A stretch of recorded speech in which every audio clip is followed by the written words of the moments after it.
Research Talks, where we talk about how research and innovation come together to strengthen and empower the country's agriculture and fisheries sector. And in this very special episode, we will get to know more about the new leader, the Director of the Bureau of Agricultural Research. And we will get to hear how the Bureau's existing programs, initiatives, and activities will continue to move forward through her leadership. Ako po si Jello from the Knowledge Management and Information Systems Division, and I'll be your host for this episode.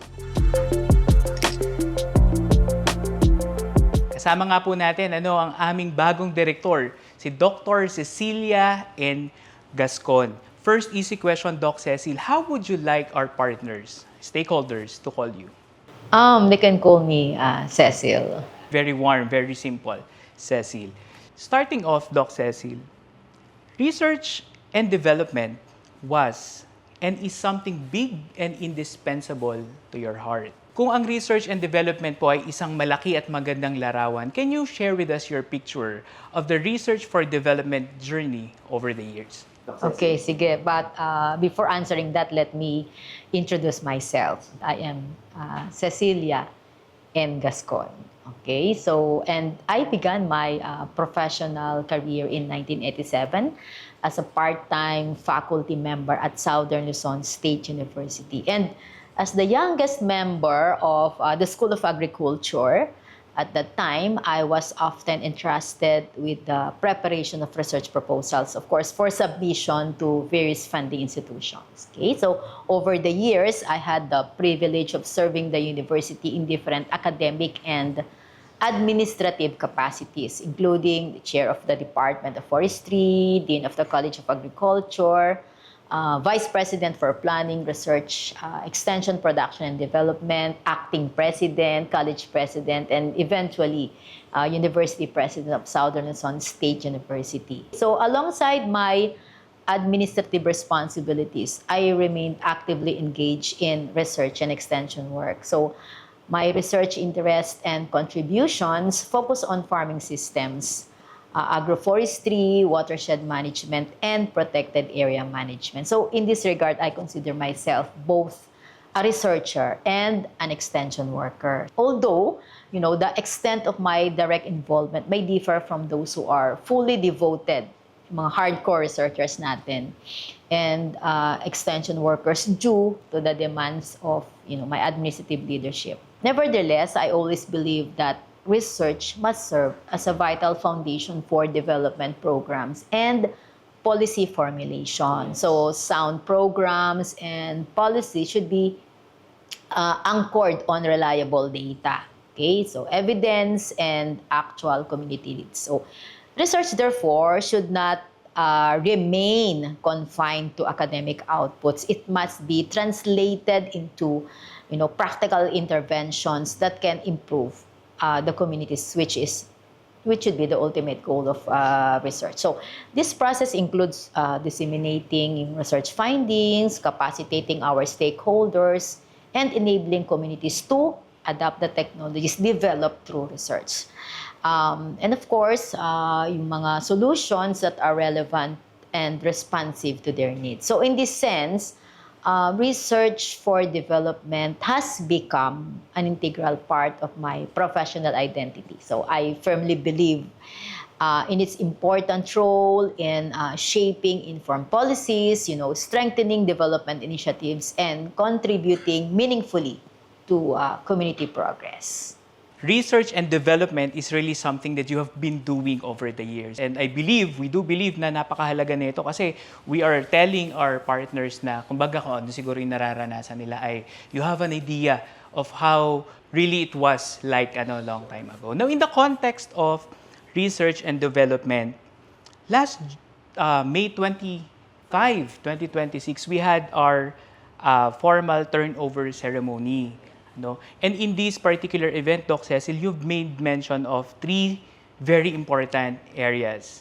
These are digital agriculture, organic agriculture, and climate change. Now, sa atin pong opisina, these are among the cross-cutting research for development programs that we've been doing We've been partnering with our stakeholders to bring significant impacts sa atin pong agriculture and fisheries sector, ultimately sa atin pong farmers and fisher folk. Now, Doc Cecil, can you walk us through your mind kung gaano ka-importante itong mga areas na ito that you've made mention, and how important are the roles of these areas para ma-empower natin and eventually talagang mapaglingkuran natin yung sektor na atin pong tinutulungan. I did mention yung digital agriculture, organic agriculture, and climate change. And these are, as what you have mentioned, cross-cutting research for development programs of BAR.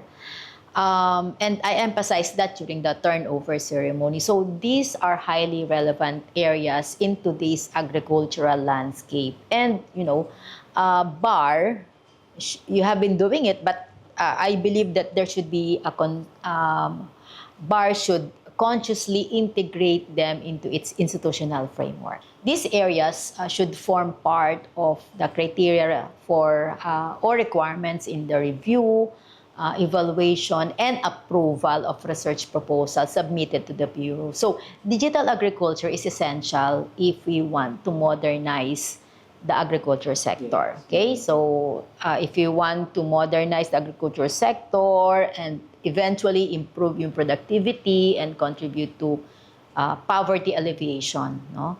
So, while this is easier said than done, research provides the appropriate starting point. So, we can no longer rely on the hit or miss approach from production to marketing. So, through research, we can determine how available technologies may be effectively utilized to improve decision-making, enhance yield, reduce losses, and ensure that interventions are properly targeted.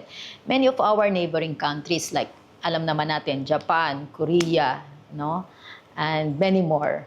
Okay, so they have already embraced digital agriculture as part of their agricultural modernization efforts. And BAR must ensure that the Philippines keeps pace through evidence-based research and innovation. So that's digital agriculture. Okay, so climate change, on the other hand, must be fully embedded also in our research agenda. So its effects are already being felt across the agriculture sector. And we must deliberate in studying how research can help mitigate the impact of climate change, promote climate resilient practices, reduce greenhouse gas emissions, and support the farmers in adapting to changing environmental conditions. So research should generate practical and scalable solutions that will help protect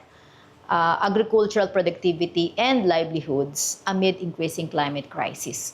Organic agriculture, has significant potential, that can contribute meaningfully to sustainable agricultural development. So it offers opportunities to promote, syempre, organic agriculture. It will promote healthier production system.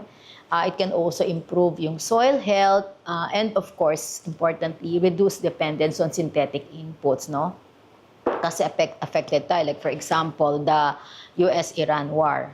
Affected ang supply sa atin ng mga inorganic fertilizer, mga synthetic inputs natin. And, kailangan din, we have to respond to the growing demands for safe and sustainable food. So, for these reasons, digital agriculture, climate change, and organic agriculture should not be treated as separate or peripheral concerns, but as integral components of BAR's research for development direction. What are the efforts po kaya, Doc Cecil? Kasi sabi nga natin, we would like it to be done deliberately, tapos kumbaga nandun talaga siya built-in sa core ng ating mga programa, along with the other programs and advocacies na ating sinusuportahan. But what are the efforts that we must do para po mas streamline natin or maybe integrate itong mga areas na ito doon sa marami pa nating mga programa na china-champion na natin over the years, Doc Cecil? There must be a deliberate. Yes. Deliberate is the keyword. And institutional effort on the part of BAR to integrate Okay, these three cross-cutting areas, digital agriculture, organic agriculture, and climate change into our research for development frameworks. This should also form part of the requirements and evaluation criteria in the review and eventually approval of the proposal submitted for funding. So I believe that by integrating these priorities with the other initiatives that BAR has already been championing, the Bureau will become more relevant and responsive in addressing the pressing and emerging concerns. Kasi may pressing, ngayon yun, urgent, pero meron pang emerging concerns of our farmers and fisher folks. So this will also help ensure that research initiatives of our implementing agencies are more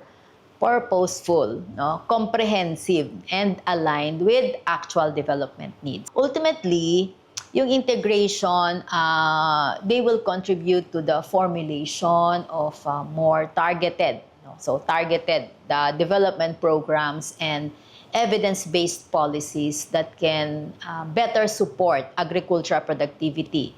It's one, sustainability, resilience, of course, and inclusive rural development. Salamat po, Doc Cecil. Now, as we connect to our partners and stakeholders, so we have our research implementers across the regional field offices ng DA. We also have the state universities and colleges. We also have our partners sa local government unit, from the private sector, policymakers, and most importantly, yung atin po mga magsasaka at mangingisda. Now, with all these said po, what can our partners look forward to sa BAR in the next years to come? Okay, so for our partners and stakeholders, BAR remains committed to supporting research for development, both in agriculture and fisheries. So we must ensure that the initiatives we fund are translated into technologies, innovations, policies, and again, yung practical interventions that directly benefit the farmers, the fisherfolk, and the broader agriculture and fisheries industry. So, to effectively perform this mandate, BAR must be strategically repositioned and strengthened in the following areas. One, strengthen BAR's authority as the DA-wide R4D coordinating body. So, BAR should be given clearer operational authority to coordinate agriculture and fisheries R4D activities across DA bureaus and attached agencies, regional field offices, SUCs, LGUs, yung mga private sector partners, and of course, kahit na international institutions. So, well, this does not mean that BAR will absorb, di natin kaya yon, or take over the research functions of other agencies. Rather, BAR should serve as a central coordinating body that sets the standards, aligns research agendas, and consolidate yung mga investments.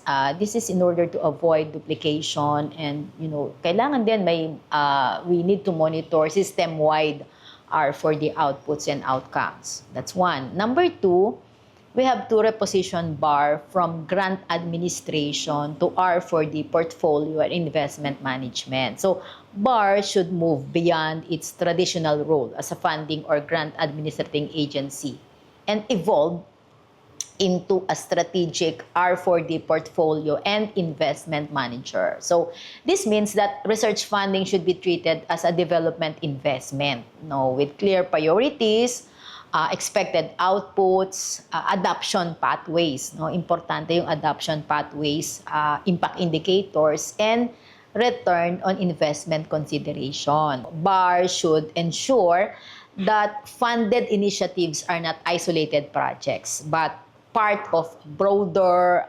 integrated, results-oriented programs that contribute to national agriculture and fisheries development goals. Okay?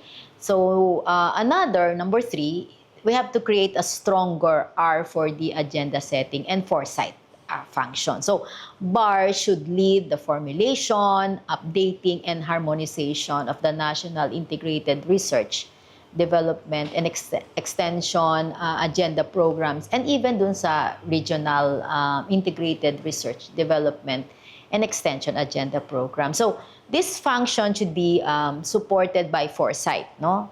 Environmental scanning, sectoral diagnosis, value chain analysis, technology assessment, and of course, consultation, no, with farmers, fisherfolk, even the industry groups, of course, other DA agencies, mga state universities and colleges, LGUs, and other development partners. So through this, BAR can ensure that the national R4D agenda remains responsive, relevant, no, to emerging challenges such as nabanggit natin kanina, climate change, food security, digital transformation, market competitiveness, biosecurity, importante din yan, and of course, yung overall rural poverty. Number 4, yung institutionalize a strong monitoring, evaluation, learning, and impact evaluation system. So I think this is very, very important, no? So BAR should establish a dedicated monitoring, evaluation, learning, and impact assessment system. Okay? So that tracks not only the research output, no? But also adoption, utilization, commercialization, policy use. Kailangan din nating i-track yung return on investment, no? And actual benefits sa ating mga stakeholders, no? So this system should measure the contribution of R4D investment to productivity, profitability, resilience, sustainability, income improvement, no? Enterprise, this is very important, enterprise development sa mga rural areas, and evidence-based policy formulation. So in this way, BAR can ensure that government investment in research are, again, ulitin ko, purposeful, accountable, and development-driven. Okay? So another is, we have to establish BAR as the DAR for the Data and Knowledge System Hub. Okay? So BAR should maintain and manage a national agriculture and fisheries R4D information system, okay?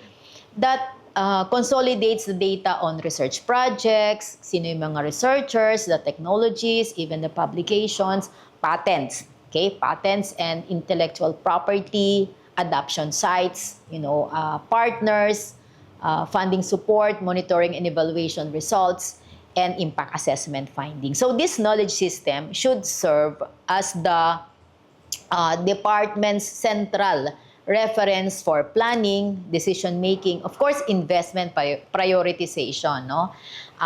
Policy support, technology promotion, and performance monitoring. So it will also help reduce yung duplication. It will also improve yung coordination among agencies and strengthen transparency, no, across the DA R4D ecosystem. And yung last, we have to strengthen technology translation, utilization, and policy support. Na-mention ko na to earlier, no, pero I would like to emphasize this. So, BAR's role should not end with the funding and completion of research projects. So it must ensure that completed research outputs are translated into usable technologies, no? Again, policy input, extension materials, investment guides. Siyempre, may mga may mga private entrepreneurs who would like to invest in agriculture, no?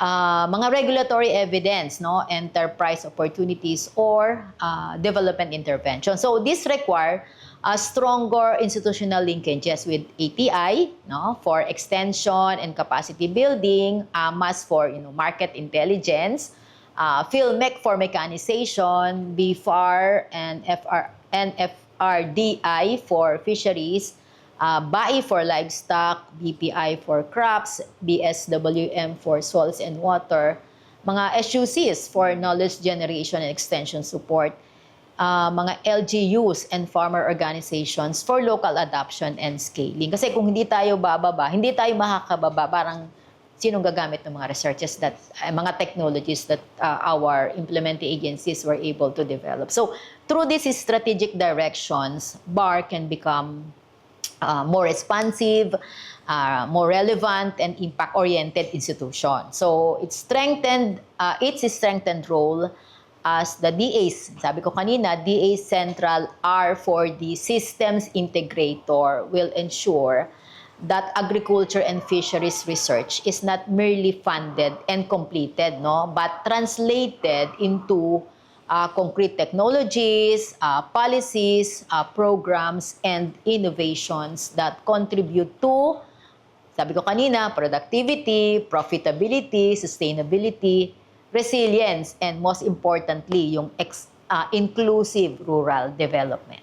Thank you very much, Doc Cecil. At ngayon pa lang, sigurado ako na sobrang interesado na, and at the same time, very much hopeful ang ating mga partners, ang ating mga researchers, and more importantly, yun ang ating mga magsasaka at mangingisda. Over the years, marami na tayong nagawa, marami na tayong naitulong, marami na naging impact sa ating agriculture and fisheries sector. But since everything seemed to be dynamic and changing, marami tayong magagawa pa. And with your leadership, Doc Cecil, alam natin na we can be very hopeful. Maraming salamat po, Doc Cecil. And before we officially end itong ating maikli but very, very informative na episode, we usually have this traditional ender sa research talk. So I'll be asking you 2 questions, ma'am. Okay. We would like to appeal sa atin pong mga partners. We have our researchers in general, and then, of course, ultimately, yung farmers and fisher folk.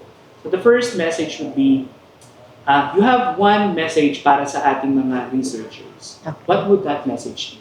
Okay, so thank you, Jello, for that question and for that opportunity to talk to our researchers. So sa atin pong mga researchers and implementing units. So let us collaborate, and our collaboration now should be deliberate, no? At ang ultimate purpose natin ng collaboration is to really help our farmers through generating technologies, and this is through research. Let's now appeal to our farmers and fisher folk. What would be your message for them? Sa atin pong mga magsasaka at mga mangingisda, una, gusto kong magpasalamat sa inyong lahat dahil kayo ang dahilan kung bakit patuloy kaming kumakain. Yes. Diba? Importante po ang inyong role, no? So, kaya sa aking personal na kapasidad and of course sa Bureau of Agricultural Research, gusto namin magpasalamat sa inyong lahat. At ang ginagawa po ng Bureau of Agricultural Research, implementing units at ang Department of Agriculture ay para po sa inyo. So inaasahan po namin din na makikikollaborate kami sa inyo in the same manner na makikikollaborate po kayo sa amin dahil ang ginagawa po namin ay para talaga ma-improve yung atin pong production sa level po ng mga magsasaka at mga mangingisda. So ituloy po natin yung partnership na meron tayo ngayon.